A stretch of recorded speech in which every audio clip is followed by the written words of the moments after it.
Today, I'm excited to announce our new Senior Operations Director. Wait, what is this? Oh my god.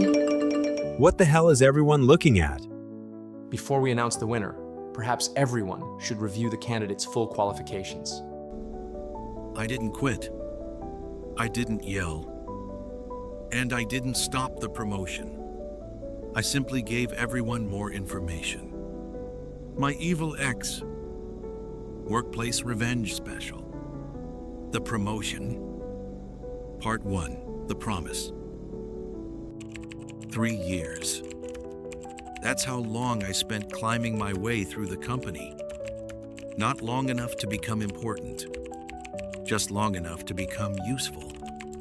I was one of those middle managers every company quietly depends on. Not senior enough to make decisions. Not junior enough to have excuses. The ideal corporate draft horse. Every quarter, my numbers were excellent. Every crisis somehow landed on my desk. Every emergency became my emergency. And every successful project somehow became a team effort. Funny how that works. Then one evening, my manager called me into his office. Richard leaned back in his chair. The kind of chair that costs more than most people's monthly rent. He smiled. The corporate version of a magician asking you to watch his empty hand. Adam, you've done outstanding work.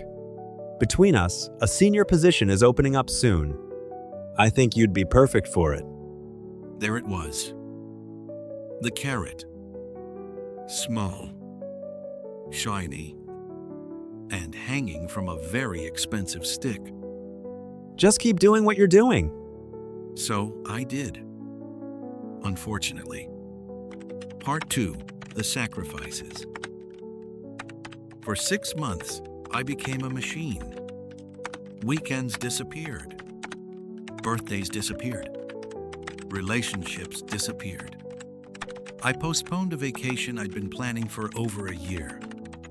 The airline credits sat untouched in my inbox, waiting, much like my promotion. Meanwhile, a woman named Chloe joined our department. Chloe was charming, very charming. Competence was apparently optional. Charm was not. Whenever deadlines appeared, Chloe vanished. Whenever presentations succeeded, Chloe somehow appeared in the group photo. An impressive talent. Almost supernatural. And yet Richard seemed fascinated. Let's get Chloe involved. Maybe Chloe should lead this. Chloe has tremendous potential. Potential.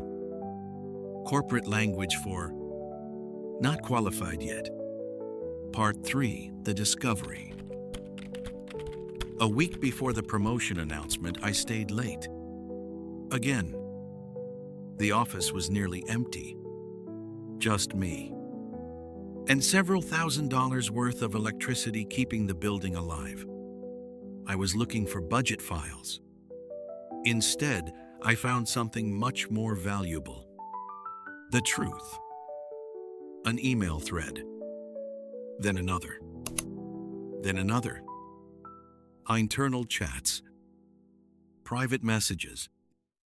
Calendar invitations. Small pieces that fit together far too perfectly. The promotion wasn't being decided. It had already been decided. Months ago. And the position had been promised to Chloe. Not because of performance. Not because of experience. Not because of results. Because Richard wanted it that way. One message stood out.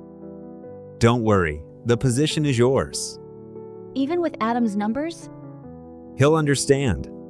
No. Actually, Richard, I wouldn't. Part 4. The Investigation. Some people would have confronted him immediately. Some people would have stormed into HR. Some people enjoy losing. I do not. So I said nothing. I smiled.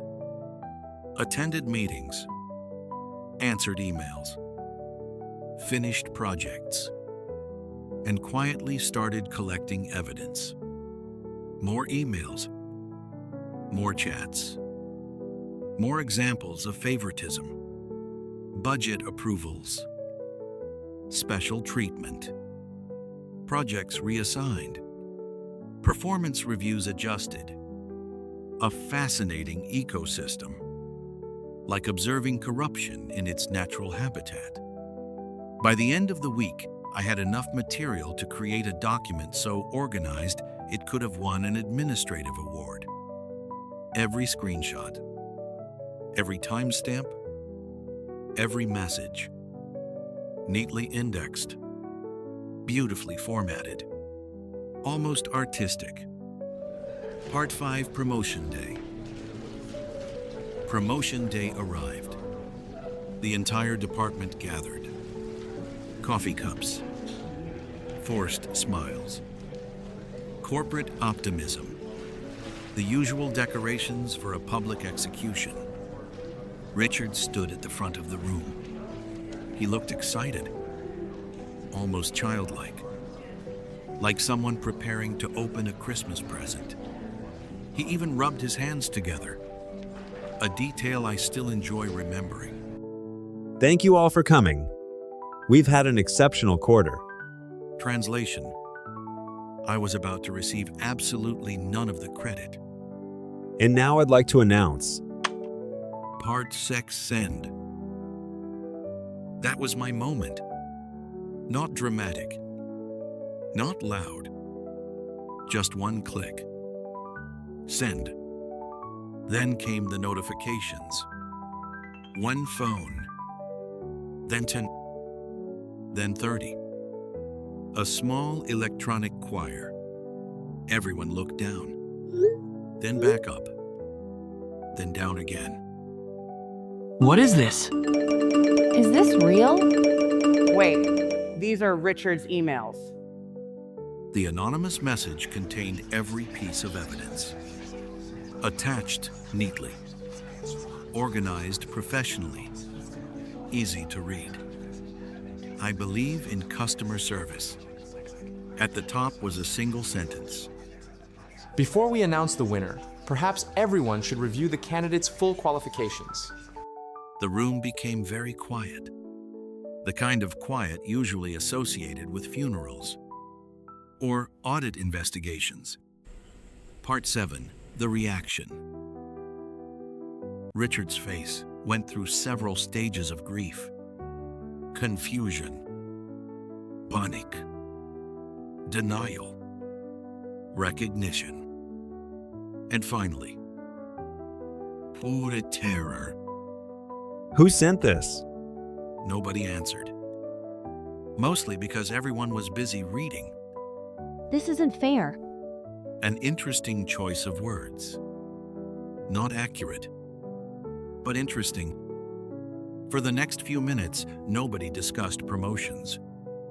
Instead, they discussed ethics, compliance, favoritism, HR policy, the sort of subjects managers prefer to avoid. Part 8, Vacation.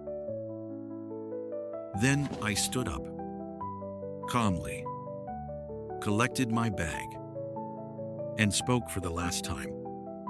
I'll be taking my unused vacation starting today. Adam, wait. No. I'd done enough waiting. For 6 months, I walked out. While behind me, the meeting transformed into a disaster recovery exercise. Part 9, The Ending. 3 days later, I was sitting on a beach. The vacation I'd postponed. The one I'd sacrificed for a promotion. I finally took it. The ocean was beautiful. Much more transparent than corporate leadership. While I was away, HR launched an investigation. Richard was placed on leave.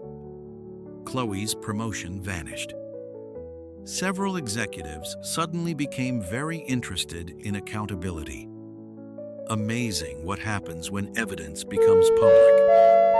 Outro. People often ask whether revenge is worth it. I wouldn't know. I never sought revenge. I simply shared information. What happened afterward was entirely the consequence of other people's decisions.